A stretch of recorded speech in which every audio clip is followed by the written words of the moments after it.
Hi, everyone. Thank you so much for joining this session today. It really means a lot to me. And I mainly came here today to tell you a story.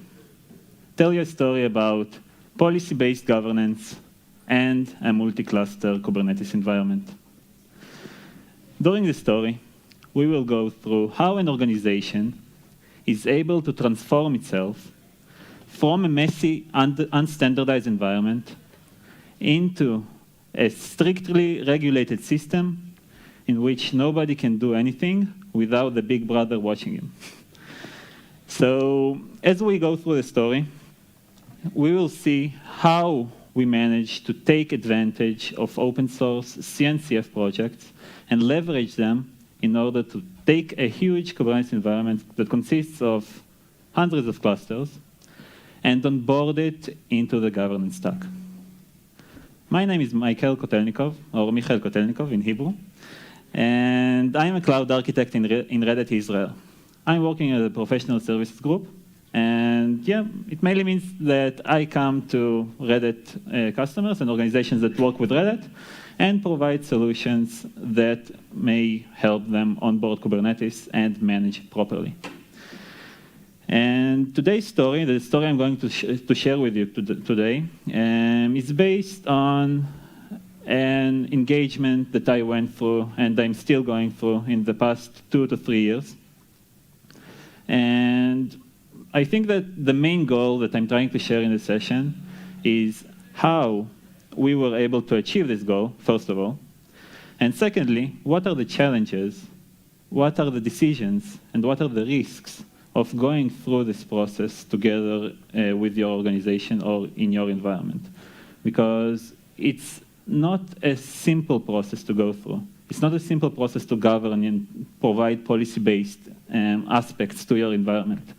And this is exactly the process that we're going to cover in this session. Okay. So, is the mic okay? Okay. Is it working? Yeah? Okay. So in order to make this process easier for us to understand, we'll need to go 2 years to the past and see how the environment was when we began working with it. The organization that we worked with it had multiple clusters. The first one was based in Tel Aviv.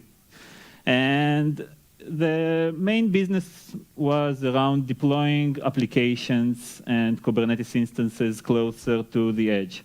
So each cluster had an application or a set of applications that were deployed on top of it, and it provided access as close as possible to the users that were consuming them. As time went by and years went by, the organization made more money and it started scaling to other sites in Israel. It went towards other cities, other remote sites, and you may see that the organization started evolving across the complete country. And now we have clusters really spread out across many different sites, and we provide services to the sites, to the users that consume services from the sites. As time went by, and it really made sense at the time, clusters began changing from the blue dots you see here to red dots and unaligned, misconfigured clusters, in which you could basically see that in each environment, you could see a certain misconfiguration. Each cluster had a different aspect that was configured on top of it. One cluster did not have a resource quota for its namespace. Another cluster had unsecured ingress instances. Another cluster had unencrypted traffic going between pods. And it was a complete disaster. Even though we tried to maintain the policies throughout the complete environment, we could see that each cluster, it was either misconfigured or somebody changed something manually. And we could see that things were not as expected. So at this point of time, we decided that we needed to take action and be able to provide some kind of a solution. So in order to understand the basics of what we try to solve, we need to first of all understand what is Kubernetes policy-based governance is about. So let's go through how policies and how policies should be managed in a Kubernetes instance.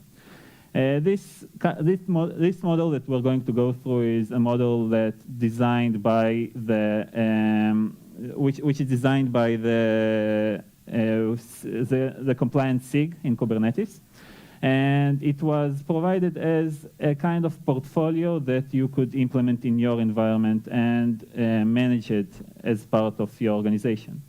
So the model states that, first of all, you will deploy an administration point for policies to be managed at. So you would kind of create a single point of management for the policies to be maintained at. Mainly, you will have the compliance officer and the platform team to apply the policies and configure them together. The compliance officer will say that control, like the security control that we must address, and the platform team will usually provide the technical aspects that can be implemented in order to achieve this control. Afterwards, from the administration point, the policy is propagated into the Kubernetes cluster itself. On the Kubernetes cluster, we will have an enforcement point, which will apply the policy, and in terms, it will allow the policy to be to actually persist on the cluster itself. And as you can see, the policy is deployed here by using a certain policy engine, but it also reports to a policy information point, meaning that each violation that is initiated on the Kubernetes instance itself is being forwarded to an information point, which is usually being looked at by some sort of a SecOps team that looks at the violations, and many times the platform team is in charge of the platform, so it remediates the violations that were initiated by the Kubernetes cluster itself. So if we take a look at the policy lifecycle itself and how it's being managed in such organizations, we will be able to take a look and see that the control is being defined. For example, in here we say that all access to the cluster has to be secured via TLS, has to be secured. Afterwards, we say that as a technical control, we define that all ingresses must be secured via TLS, and we state that all of the Kubernetes clusters should have this configuration. And then we need to create some sort of a mechanism which is able to take this technical control and enforce it and be able to take it to a level in which we can see each misconfiguration or violation that is initiated in each namespace in our environment. So we are able to define the control itself. We are taking the technical implementation of the control, and afterwards we are maintaining this control as time goes by. So this may sound simple at first, because we have nowadays at the CNCF portfolio a lot of tools that are able to do and perform such things. We have Kyverno, we have Gatekeeper that you can deploy on top of your environment, and you can see each policy and how it works.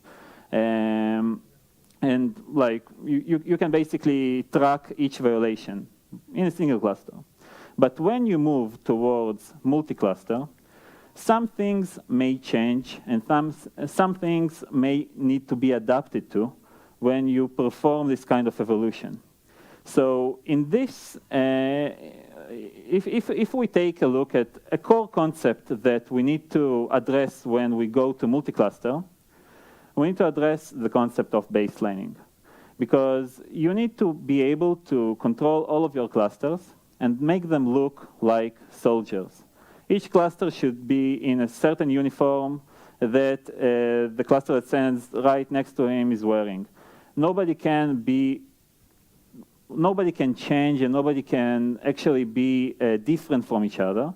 So if we are changing this and we are moving towards a position in which we have clusters that drift from each other, we are not being able to provide an environment in which we can actually allow anomalies, in which we cannot allow, we cannot control the anomalies that are being initiated in the environment.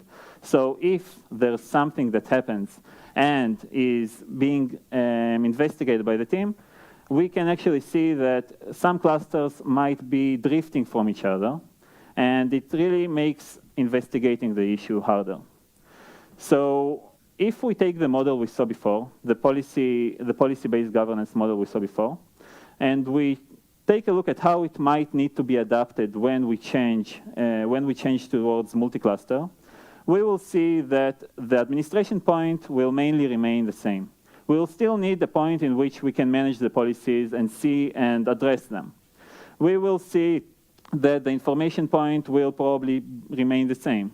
We can see that the SecOps team and the platform team will still need a single point of view for the policies to be managed, to be seen. Their status has to be seen from a single point. But the main thing that changes here is the way we enforce the policies and how we validate them. Because as scale grows, we need to be able to see how these policies are being maintained and being distributed to the cluster itself. So when we started designing this multi-cluster governance stack, we had multiple requirements from this enforcement point. The enforcement point had to be consistent, first of all, meaning that if I have multiple clusters, if I'm deploying multiple Kubernetes clusters and I have a certain policy that I need to spread across them, I need my policy to be consistent across my clusters. So if I change a certain policy, a certain aspect in the policy itself, the policy has to be propagated to the cluster and to the enforcement point on each cluster. So if I have a certain policy engine on the cluster, it has to be modified as time goes by and be equal for each cluster. Another requirement we had from this enforcement point was flavors. So as our organization grew, we saw that clusters became different from each other because of different business needs. So we had multiple clusters for different business units, and different business units require different policies. So if we take certain clusters and we adapt them towards different policies, we have to be able to control the policies themselves and how they're being deployed on the clusters in terms of certain policies are going to be initiated and deployed on production clusters. Another policy is going to be deployed for dev clusters. If we have different business units, we are going to be needing different policy for each business unit based on the requirements from the organization. And if we take a look at the next requirement, it's basically saying that we need our environment to be ever-growing. So if we are taking our environment to scale, and we're scaling to dozens and hundreds of clusters, we need the policy to be able to spread and scale across the clusters as my environment grows. So if you saw that I had 2 clusters, then I had 3, then I had 4, then I had 100, I need my policy to be automatically enrolled on each and one of these clusters. And I cannot be able to leave any cluster behind because it will hurt my business. And the last one is reports. I need my enforcement point to be able to spread the reports and be able to provide each policy enforcement point to actually forward the initiated violations from the policy itself to a centralized information point.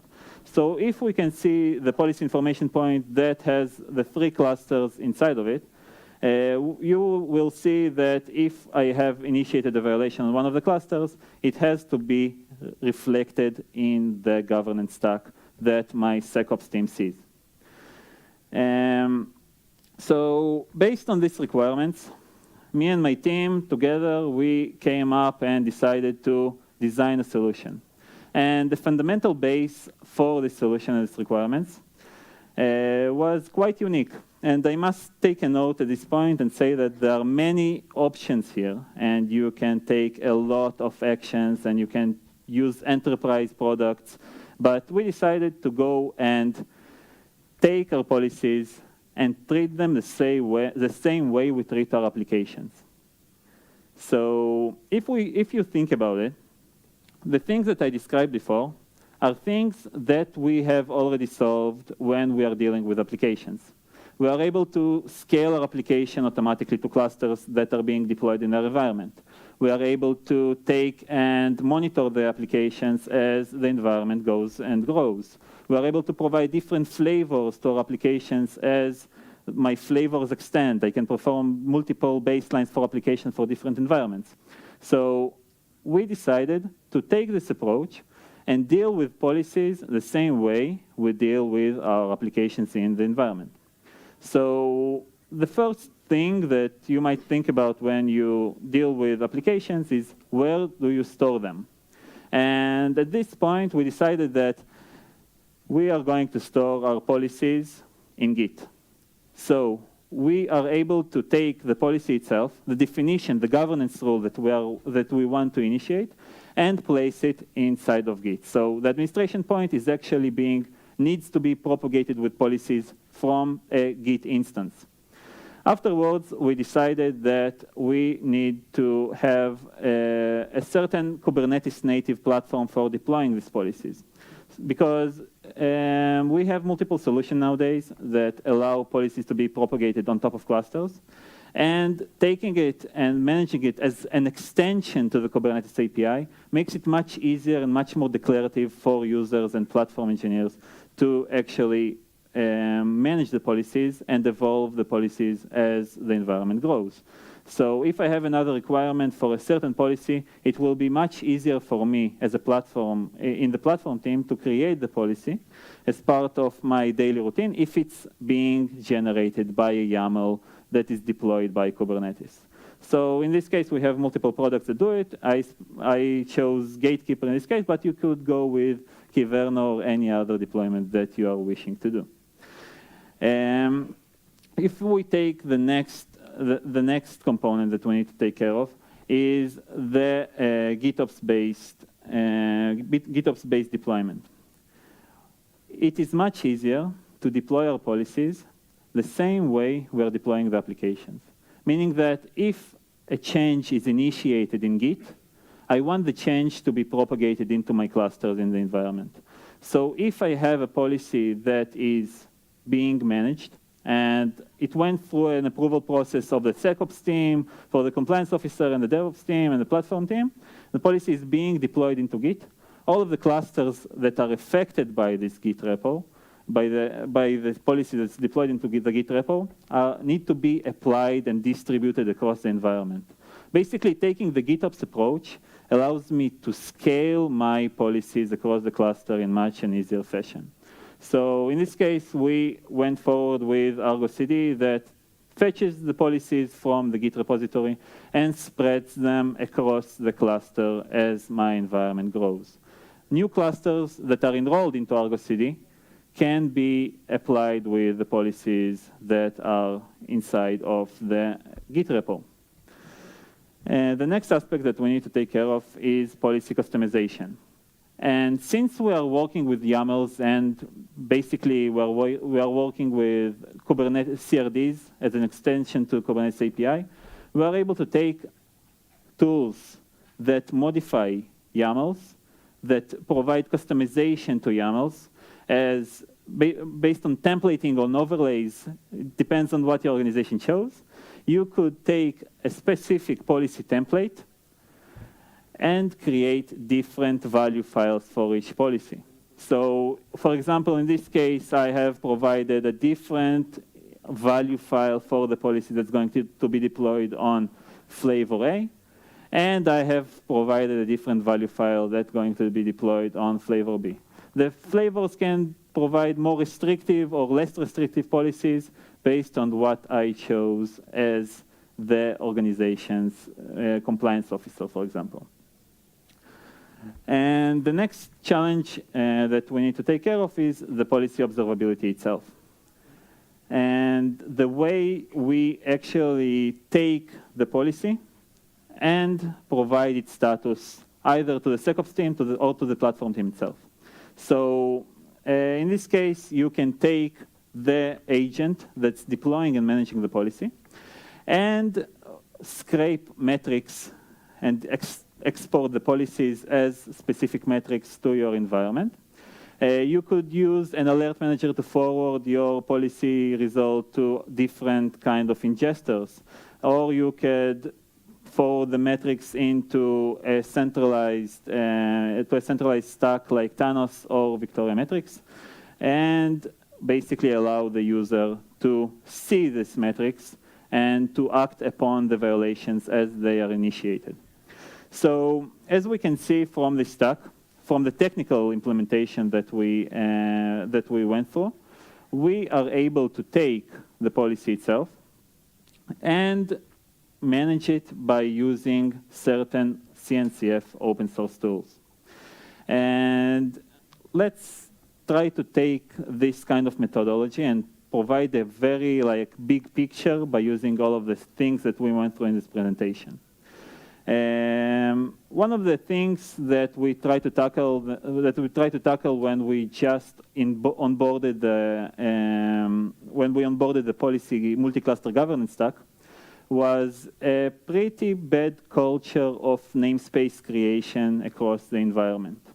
We saw that multiple clusters have different namespaces that should not be present on these clusters. So some of the namespaces were created by malicious actions. Some of the namespaces were created to troubleshoot issues, and people just left them there and forgot about them. And some namespaces were just not required to be on these clusters. We wanted, at the first stage of our policy enrollment, to be able to take these namespaces and create a policy that shows whether we have namespaces that are not managed by my team or by the platform team, and initiate a violation if the namespace should not be in the cluster. So basically, you could see that our whole idea here was to maintain all of the namespaces that are spread across the complete environment from a single point and initiate a violation if the namespace is not declared with Git. How we did it is here in this repository, and you guys can take a look at it later. But the final result was something like this. First of all, we have our operator, our platform engineer, that takes the value files in Git, that declares the namespaces that should be initiated, that should be implemented in this environment, and declares the namespace and the additional configurations that should be present in it. In this example, we can see that we have allowed namespace 1 and a resource quota that is applied to this namespace, alongside default namespaces that I approve of being in this cluster. Afterwards, this value file, this template, is being taken care of by Argo CD, and Argo CD takes it and deploys it on the managed clusters. So if we take a look at what's being deployed on the managed cluster is the namespace that is declared inside the values file. And we can see that alongside this namespace, we have another default one that is being actually managed by Argo CD.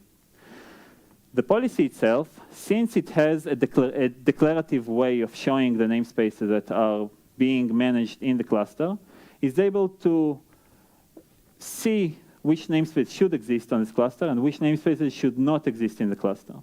And based on the result of the policy can actually initiate a violation to my monitoring stack and allow my platform team to see this policy result and understand it, whether it's critical and whether I actually have an issue in the environment. So if we take a look at this and we actually prepared like a small demo for this. We can see that my dashboard here shows me all of the clusters that are being managed in this environment. We have 3 clusters that are managed by the governance stack, and I can see that I have 1 violation. Alongside this, I can see that I have the name of my violating cluster, and I actually have the namespace name of the violating cluster itself. All of this stack is being deployed automatically via Argo CD. So all of the applications that actually deploy the policy and deploy the governance stack itself are being managed via Argo. And we have a specific values file that propagates to these applications and creates the policies and the artifacts themselves that are being deployed on the edge cluster itself. So if, for example, I run a command to add another cluster to my governance stack, to my Argo CD instance, I can see that, let it create the cluster. I can see that the cluster is being added automatically to the clusters. I can see that I have cluster 4 over here as well. And an application is being created to enroll the cluster into the governance stack. So I have created a monitoring agent, I have created the policy itself, and I have distributed and propagated the policy based on this certain action. Yeah.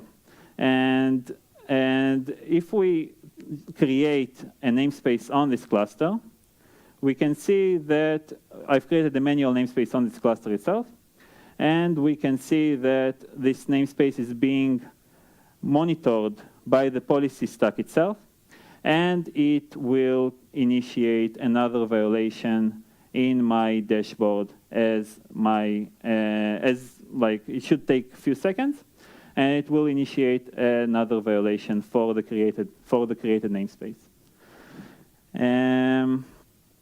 Let us just see it. It will take like 2 more seconds. Yep, and you can see that cluster 4 has created another violation. If I now add this namespace to Git, I will be able to actually remediate this violation by taking it from this unmanaged namespace to being a managed namespace in Git. So, yep, we are finished for today, guys, and thank you so much for joining this session. And